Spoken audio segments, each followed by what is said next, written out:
Hello and welcome everyone to the latest Agile Boston podcast. I am here with Will Seele, who is part of the evidence-based management company, working closely with Ryan Ripley and Todd Miller.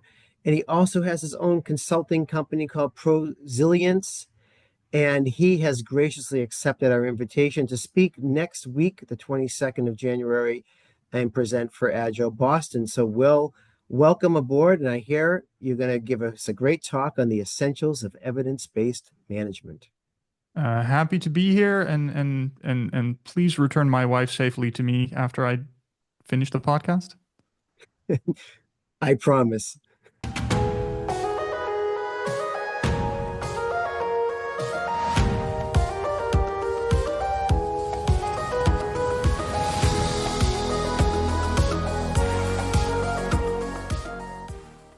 So, Will, again, thank you for accepting our invitation to present for Agile Boston. We're really excited about having you and talking about evidence-based management. But first, why don't you tell us a little bit about yourself and what you've been doing these past several years? Oh boy, where to start? So about 5 years ago, I decided to start my own company in January of 2020, which was great timing because that introduced the world to the wonders of working from home. Mm. Uh, but that worked out pretty well for me. So I'm a consultant based out of the Netherlands. I'm also a professional Scrum trainer with Scrum.org, professional Kanban trainer with ProKanban.org. I think I was one of the first five. Um, I've been working with Todd and Ryan for quite a while, so people might recognize me from the Agile for Humans YouTube channel, where I recorded a EBM Basics course together with Todd Miller, which is one of the most viewed playlists on there. Um, yeah, like you said, run my own company out of the Netherlands, specializing not so much in Scrum and Kanban. It is a nice tool to have, but mainly in organizational change and using evidence as both a foundation for all that we're trying to do, but also as a catalyst for making that change happen. Yeah, that really fits nicely into what we're doing in Agile Boston as we come off our Give Thanks for Scrum and we talked about the future of Scrum.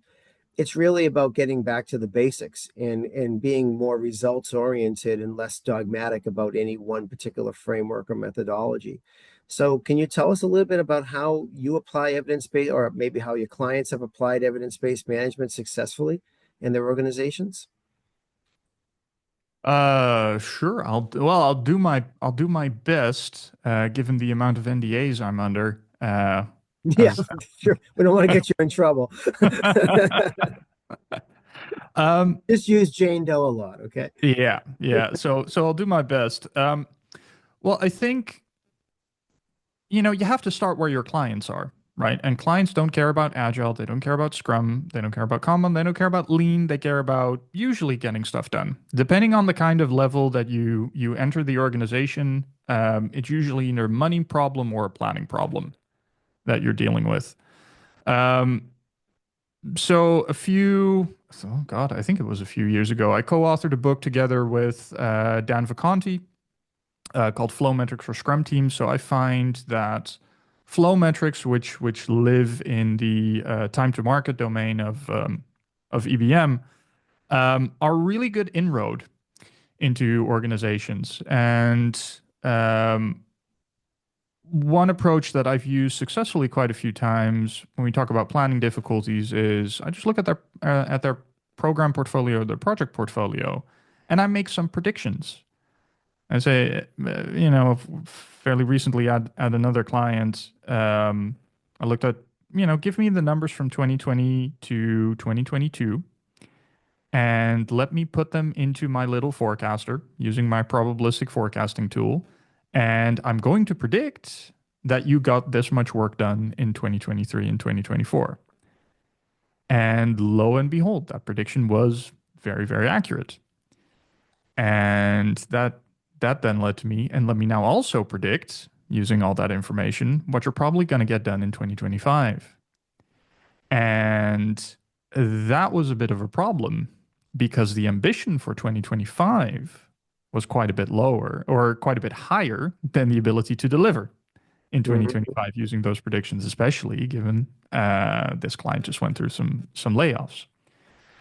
And because I didn't talk about features, I didn't talk about items, I didn't talk about teams, I didn't talk about sprints, I just talked about projects, right? Because they live in projects.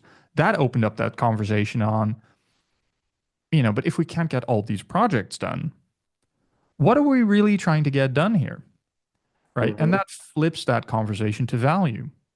And so you again, for people familiar with EBM, you then ask unrealized value kind of questions, right? On, what are we trying to capitalize on? Again, it's not the terminology I use because that's not the terminology the client uses.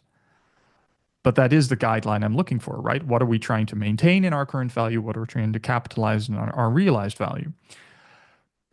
And that flips that conversation, right? So you start building that case out, and as you go, you're echoing that back to them on, okay, so these are the things that we're looking at. Really great, but what are the things we're really trying to accomplish? What is the overarching goal that all these projects are trying to contribute to, Hmm. right? Strategically, where do we need to be? And that involves asking a question on the strategy, which is what next week's session is partially going to be about. And you start peeling that off. So um, I find when it comes to EBM, right, a lot of people look at it, they gloss over the goals part, which is the most important part. They go directly Right. to the four key value areas, and they think, okay, I need to build a dashboard. That's not how I use it at all. Sure, there might be a dashboard at some point, but I use it as a thinking tool, as a conversational tool with my customers. And that builds the kind of evidence that they're looking for, that builds the kind of evidence that I'm going to be graded at.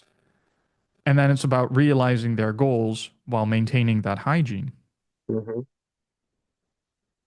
That's really the key. That's really the key. Is I love the fact that you say you want to go back to the beginning with goals.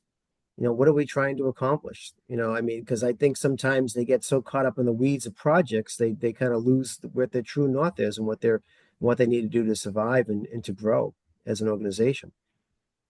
Yeah. Yeah. And this is so the session next week, right, is really about based on the experiences that I've had, that Todd has had, that Ryan's had, sometimes in projects that we did together, on what are really the important things to know when you start out with evidence-based management. And metrics, we've learned, are absolutely not the starting point, right? So, what is the starting point? Well, you'll have to attend next week for that. I Uh, I love that. Good teaser. but I'll give you at least one of them. It all starts with strategy. Yeah. Yeah. So people coming next week, when they hear your presentation, they're gonna what do you think top bullet points they're gonna walk away with? They're going to know where to start. They're going to know what is safe to ignore, and they're going to know what to avoid. Right. And that sounds a bit abstract, but I'll use some of our case examples to kind of illustrate the points there. But one thing I can already tell you is dashboards are not the way to go. At least initially. Certainly not if you're the one introducing them. Sure. Sure. That's right. Yeah.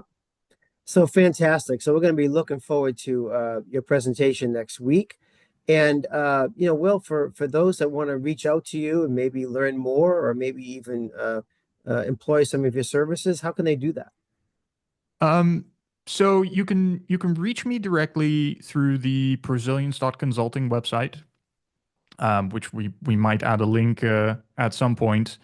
Other things that you may find interesting is together with Todd and Ryan, we have some EBM related classes, and one in particular we've developed quite recently. It's called Managing Your Career with Evidence.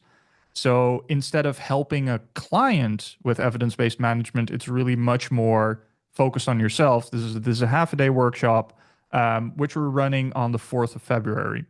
You can find that one through the Evidence-Based Company website, which you can find on theevidencebasedcompany.com. Fantastic. And I'll include links to both Pro-Resilience and the Evidence-Based Company in this YouTube video so that you all can see that and maybe even sign up for it. I might sign up for it myself. I'm gonna have my kids do it too. I think it's the quicker we get our teenagers into thinking this way, I think they're going to have such a head start in their life. So I'm going to get them in there too. Awesome. They just don't know it yet.